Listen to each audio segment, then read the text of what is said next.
الحمد لله نحمده ونستعينه ونستغفره ونؤمن به ونتوكل عليه ونعوذ بالله من شرور أنفسنا ومن سيئات أعمالنا من يهده الله فلا مضل له ومن يضلله فلا هادي له ونشهد أن لا إله إلا الله وحده لا شريك له ونشهد أن سيدنا ومولانا محمدا عبده ورسوله صلى الله تعالى عليه وعلى آله وأصحابه وسلم تسليما كثيرا كثيرا وداعيا إلى الله بإذنه وسراجا منيرا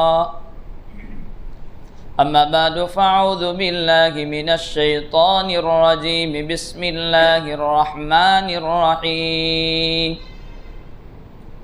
لقد كان لكم في رسول الله أسوة حسنة لمن كان يرجو الله واليوم الآخر وذكر الله كثيرا صدق الله مولانا العظيم قال الله تبارك وتعالى في شان حبيبه إن الله وملائكته يصلون على النبي يا أيها الذين آمنوا صلوا عليه وسلموا تسليما اللهم صل على سيدنا محمد وعلى آل سيدنا محمد وبارك وسلم. قابل صد تکریم معزز علماء کرام، بزرگان محترم اور عزیز ساتھیوں، سیرت رسول صلی اللہ تعالی علیہ وسلم کے عنوان سے بات چل رہی ہے. گزشتہ بات یہ پہنچی تھی کہ حضرت نبی کریم صلی اللہ تعالی علیہ وسلم کو مکہ والوں نے ستایا. اللہ رب العالمین کی طرف سے حکم آیا مدینۃ المنورہ کی طرف ہجرت کرنے کا. حضرت نبی کریم صلی اللہ تعالی علیہ وسلم اور صحابہ مدینہ کی طرف روانہ ہو چکے. اب مدینہ میں رہنے لگے یہود، قبیلہ اوس، خزرج، یہ بڑے بڑے قبیلے آپ کی ملاقات کے لیے آتے اور دھیرے دھیرے اسلام میں داخل ہوتے. علماء یہود بھی نبی کریم صلی اللہ تعالی علیہ وسلم کے پاس آئے، آپ کی تعلیمات کو سنا. اگلی کتابوں میں انہوں نے جو حضور کی سیرت کو پڑھا تھا، حضور کے حلیے کو پڑھا تھا، حضور کے عادات کو پڑھا تھا، اس کو دیکھ کر یہ لوگ اسلام میں داخل ہو رہے ہیں. حضرت عبداللہ ابن سلام رضی اللہ تعالی عنہ، جن کا اصل نام تو حسین ہے، حضرت نے اسلام قبول کروانے کے بعد ان کا نام عبداللہ ابن سلام رکھا تھا. عبداللہ ابن سلام فرماتے ہیں کہ جب حضور مدینہ تشریف لے آئے تو میں حضور کی خدمت میں پہنچا. جب حضرت نبی کریم صلی اللہ تعالی علیہ وسلم کے چہرے انور کو میں نے دیکھا تو میرے دل نے گواہی دے دی کہ یہ کوئی جھوٹے آدمی کا چہرہ ہو نہیں سکتا. اس کے بعد میں نے سب سے پہلا کلام رسول اکرم صلی اللہ تعالی علیہ وسلم کی زبان مبارک سے سنا، وہ یہ تھا ایھا الناس اطعموا الطعام افشوا السلام تدخلوا الجنۃ بسلام، کہ وہ لوگوں بھوکوں کو کھانا کھلاؤ اور سلام کا رواج دو، سلام کو پھیلاؤ، تم جنت میں سلامتی کے ساتھ داخل ہو جاؤ گے. عبداللہ ابن سلام فرماتے ہیں میں نے جب یہ کلام سنا تو میرے دل میں سمجھ لیا کہ یہ بہت بہترین کلام ہے، اتنی جامع تعلیم ہے کہ یہ کوئی غلط تعلیم نہیں ہو سکتی. میں نے اسی وقت کہا حضور مجھے کلمہ پڑھا دیں. تو میں کلمہ پڑھ کے اسلام میں داخل ہو چکا۔ پھر حضرت نبی کریم صلی اللہ تعالی علیہ وسلم نے فرمایا کہ عبداللہ ابن سلام آپ اپنی قوم کے پاس جائیں اور میری نبوت کے بارے میں ان کو باخبر کریں۔ عبداللہ ابن سلام نے کہا کہ اللہ کے رسول، میری قوم یعنی یہود یہ بڑی تہمت لگانے والی قوم ہے، اگر میں چلا جاؤں گا تو وہ قوم قبول نہیں کرے گی، آپ ایک بات کریں، میں ابھی اپنا اسلام چھپائے رکھتا ہوں، پہلے میرے بارے میں ان سے تفتیش کریں، اس کے بعد ہم آگے دعوت کا کام کریں گے۔ چنانچہ یہود کا ایک قبیلہ حضرت نبی کریم صلی اللہ تعالی علیہ وسلم کے پاس آیا اور آ کر کے حضرت نے ان سے اسلام کی دعوت دی کہ آپ اسلام میں داخل ہو جاؤ، آپ کے پاس علامتیں آ چکی ہیں اور میں ایک اللہ کا رسول ہوں۔ ان لوگوں نے کہا کہ ہم آپ کو نبی نہیں مانتے۔ حضرت نبی کریم صلی اللہ تعالی علیہ وسلم نے ان سے سوال کیا، عبداللہ ابن سلام کیسا آدمی ہے؟ ان کو پیچھے کوٹھری میں چھپا دیا تھا پچھلے کمرے میں، اور یہ سوال کر رہے ہیں ان کی قوم سے کہ عبداللہ ابن سلام تم میں کیسا آدمی ہے؟ تو یہود نے کہا عبداللہ ابن سلام ہم میں سردار، ہمارے سردار اور ہمارے سردار کے بیٹے ہیں، ہمارے عالم اور بڑے عالم کے بیٹے ہیں۔ عبداللہ ابن سلام ہم میں سب سے بہتر اور سب سے بہتر کے بیٹے ہیں۔ کہا کہ عبداللہ ابن سلام اگر میری نبوت کی گواہی دے دیں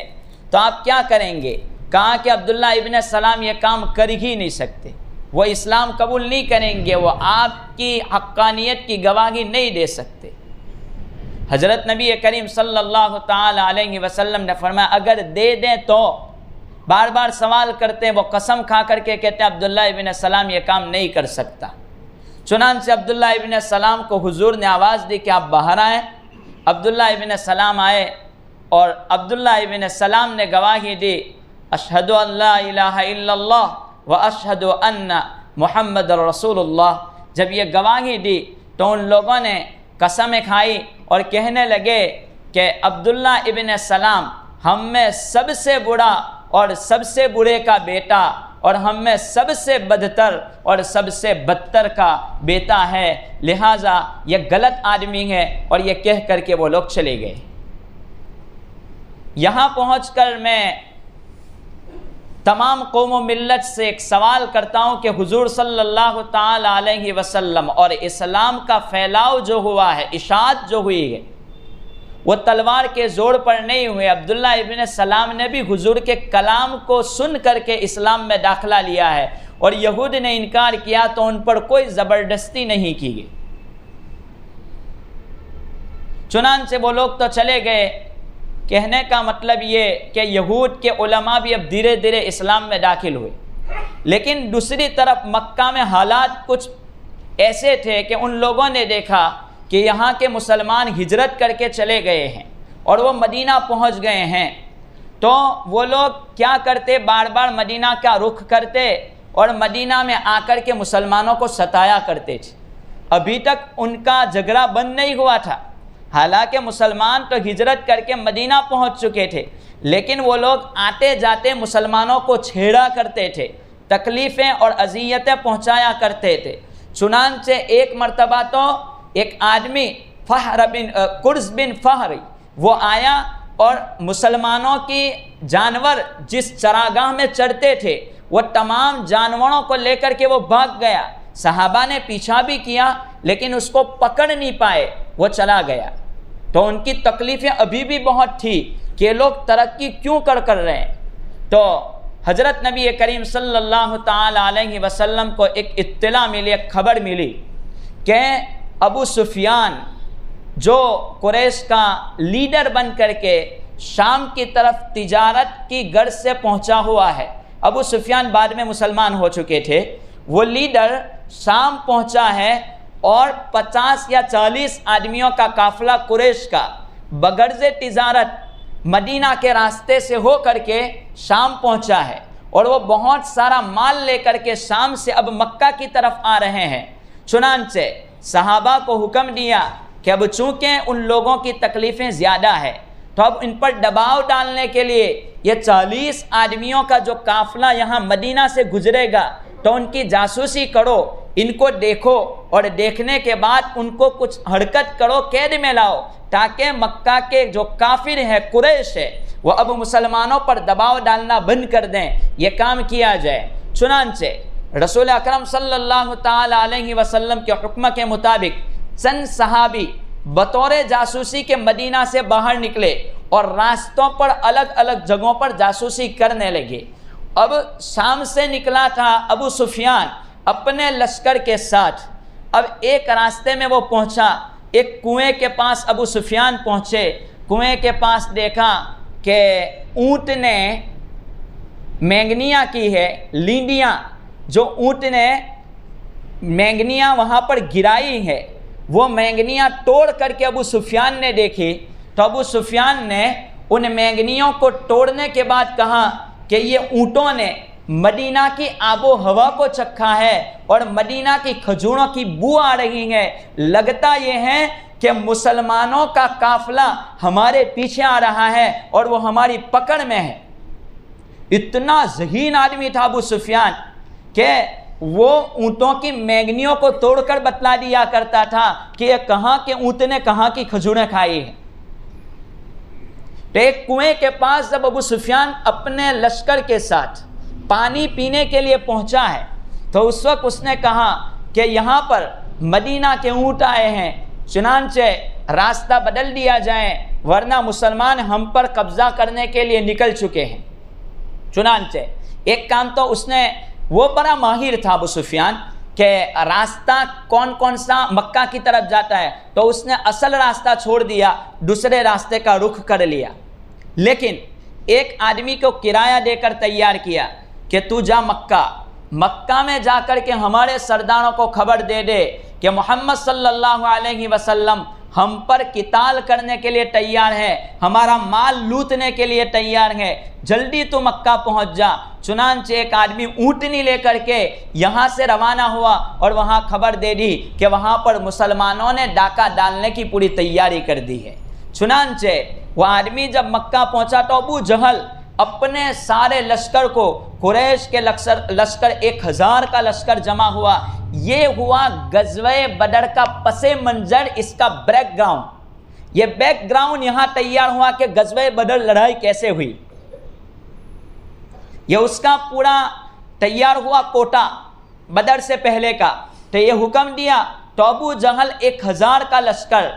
اس میں تمام لوگ سامان کے ساتھ یہاں سے روانہ ہوئے کہ چلو آج تو ان کے ساتھ لڑائی کرتے ہیں۔ چنانچہ ابو جہل اپنا لشکر لے کر کے مدینہ کی طرف روانہ ہوا۔ اب مدینہ کی طرف روانہ ہوتے غزوہ بدر پر ایک مقام ہوا، وہاں پر آ کر کے وہ لوگ رک گئے۔ ادھر صحابہ کو اور نبی کو پتہ چلا کہ مکۃ المکرمہ سے کفار آ چکے ہیں، چلو ہمیں جانا پڑے گا، وہ لوگ ہم پر چڑھائی کریں گے۔ اب ہوا یہ کہ ابو سفیان یہ تو اپنے لشکر کے ساتھ دوسرے راستے سے نکل گئے، جب وہ مکہ پہنچ چکے صحیح سلامت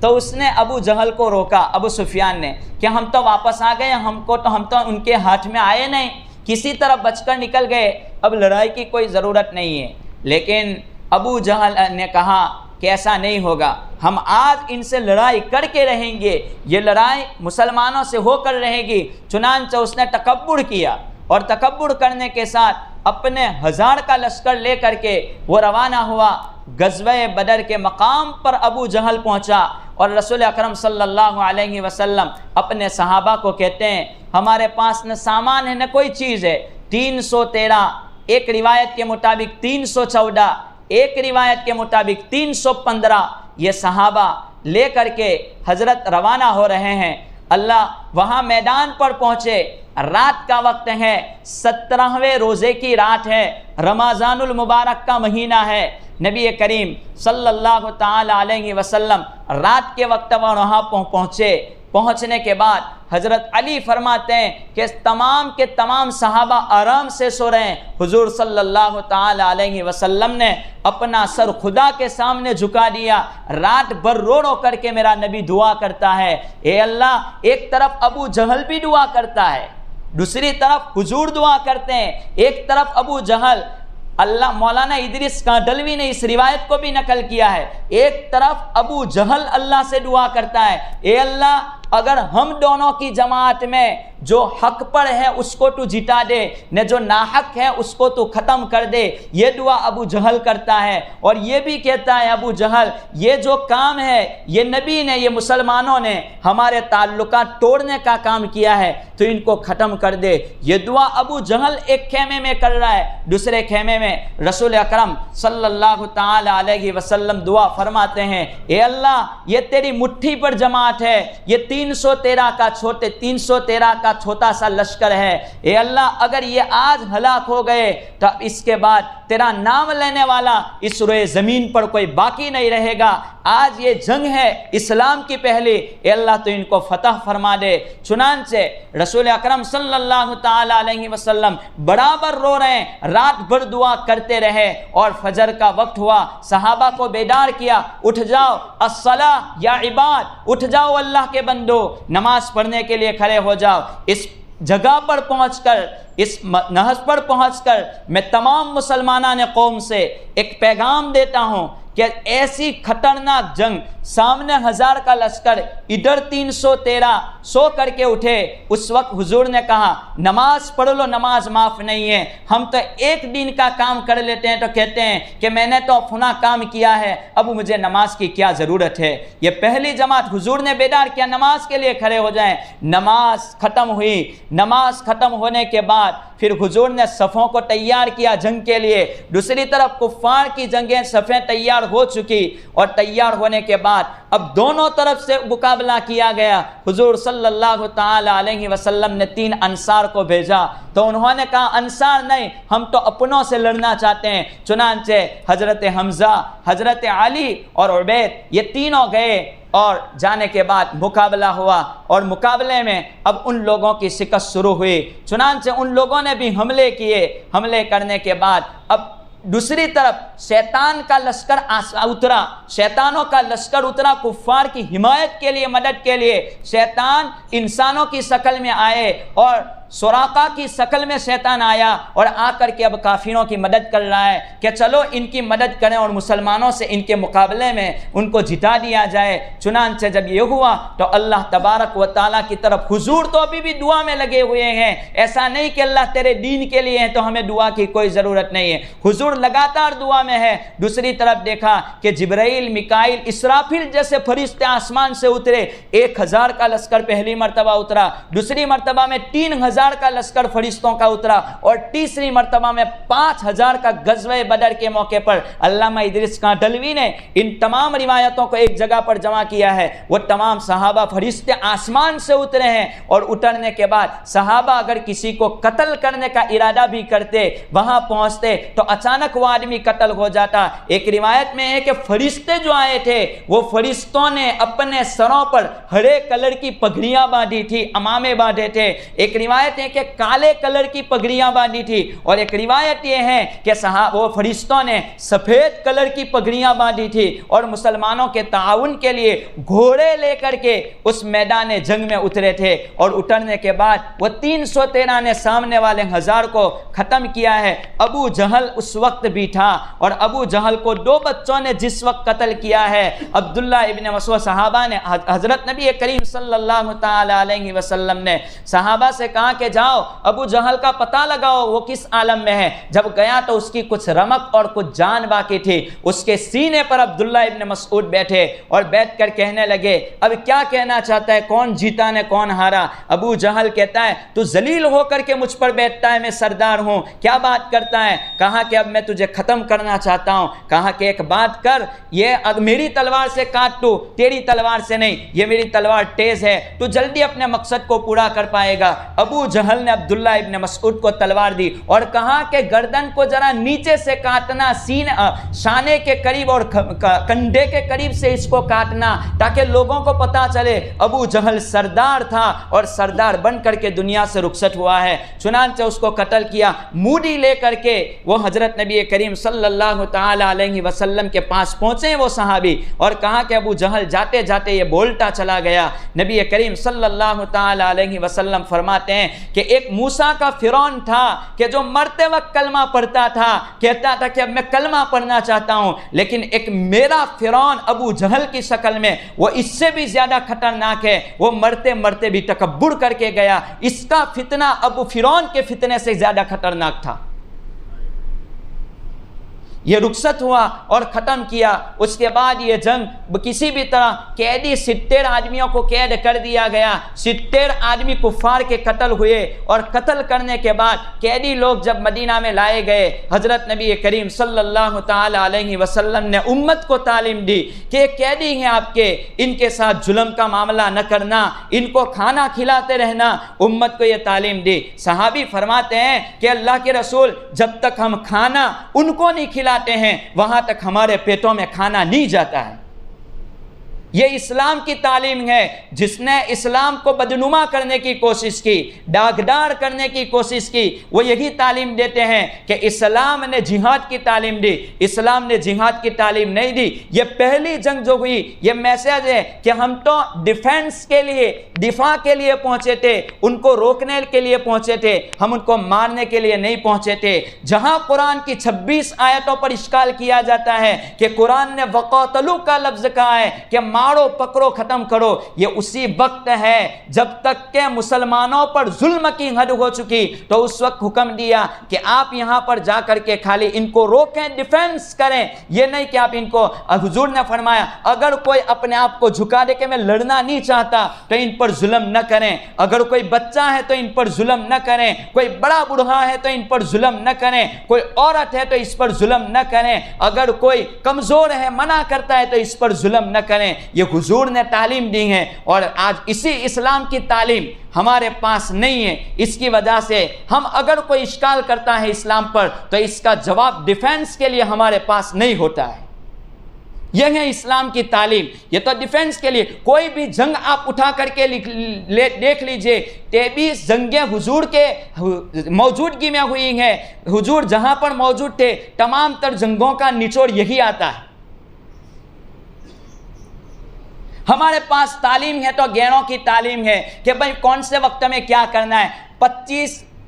دسمبر کا دن جو کرسمس کے دن سے منایا جاتا ہے، پرسوں ہے، اس کی تعلیم ہمارے پاس ہے کہ اس میں ایک تہوار آتا ہے جس میں لوگوں کو الگ الگ قسم کے بلکہ ہمارے جو بچے بچیاں اسکولوں میں جاتی ہیں، کانوینٹ وغیرہ میں پہنچتی ہیں، وہاں پر باقاعدہ ان کو اس لباس کے ساتھ بھیجا جاتا ہے۔ تو میری مسلمانوں سے مؤدبانہ گزارش ہے تمام علماء اس بات کہ آپ ایسے لباس کے ساتھ نہ بھیجا کریں، انکار کر دیں کہ ہم یہ رول نہیں کر سکتے، یہ کام ہم نہیں کر سکتے، یہ اسلام کی تعلیم کے خلاف ہے، کیونکہ یہاں پر حضرت عیسیٰ کے خدائیت کا دعویٰ کیا جا رہا ہے کرسمس کے موقع پر، اور اللہ تبارک و تعالیٰ نے، کیونکہ عیسائی لوگ 3 خدا کے قائل ہیں، ہم ایک خدا کے قائل ہیں، وہ مریم کو بھی خدا مانتے ہیں، وہ حضرت عیسیٰ کو بھی خدا مانتے ہیں، اور اللہ کو خدا مانتے ہیں۔ کبھی تو کہتے ہیں کہ انہوں نے 3 خدا، ثالث الثلاثہ، 3 میں کا ایک خدا عیسیٰ ہے، اور ہمارا تو ایک ہی مقصد کہ واحد اللہ کے علاوہ کوئی خدا نہیں ہے۔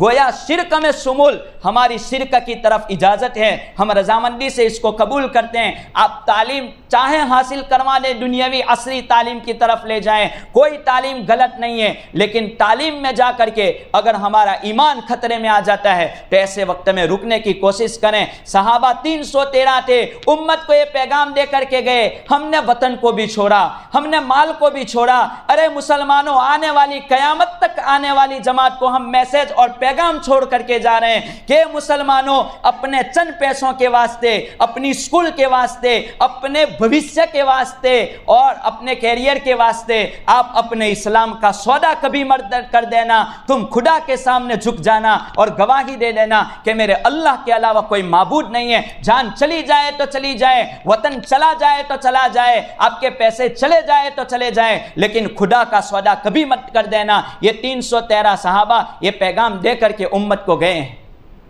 لہذا آج کا یہ جو بیان ہے آج کا جو میسیج ہے یہ اسی عنوان سے ہے کہ ہم اپنے ایمان کے لیے مکمل کوشش کریں کہ کہیں کوئی ایمان کو چرانے والا شیطانی قسم کا آدمی ہمارے ایمان کو ہمارے دلوں سے نہ نکال سکے۔ اللہ سے دعا کرتے رہے، اے اللہ صحابہ نے قربانیاں دی، اس کے صدقے میں تو میرے ایمان کو سلامت رکھنا، ورنہ میں کمزور بندہ ہوں، میں امتحان میں کامیاب نہیں ہو سکتا۔ اللہ تبارک و تعالی ان باتوں پر ہمیں عمل پیرا ہونے کی توفیق عطا فرمائے۔ آمین۔ وآخر دعوانا الحمدللہ رب العالمین۔